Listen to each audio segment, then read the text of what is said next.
Sebuah akun TikTok @kiplivariasi mengunggah sebuah video yang menayangkan dua pohon tanaman hias Monstera variegata besar telah terjual dengan harga Rp225 juta.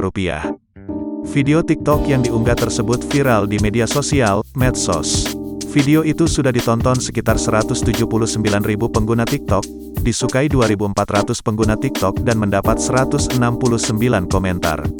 Pemilik akun TikTok juga mengunggah kwitansi pembayaran dua buah tanaman hias dari seorang pembeli asal Solo bernama Sri Rejeki Sekar Kedaton. Dalam kwitansi pembayaran itu tertulis pembelian tanaman hias dilakukan pada Jumat tanggal 10 September tahun 2021. Pemilik akun TikTok @kiplivariasi, Mulyono saat dikonfirmasi mengatakan dua pohon tanaman hias Monstera yang dijual dengan harga Rp225 juta tersebut merupakan milik tetangganya di Tawangmangu.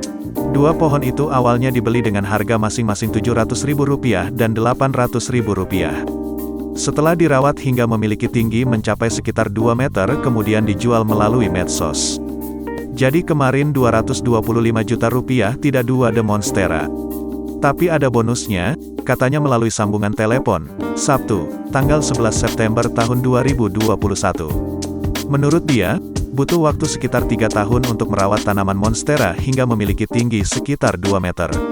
Sebelum jatuh ke pembeli asal Solo, jelasnya, sudah banyak kolektor tanaman hias yang menawar tanaman Monstera tersebut. Para calon pembeli itu ada yang menawar mulai dari harga 100 juta, 150 juta hingga 180 juta rupiah. Tetapi, oleh pemilik tanaman belum diberikan. Kemarin sebelum dibayar Rp225 juta itu sudah banyak yang nawar tapi belum dikasih. Sampai pada akhirnya kemarin ketemu sama Ibu Sri itulah dibeli dengan harga Rp225 juta dengan bonus tanaman lain, ungkap dia.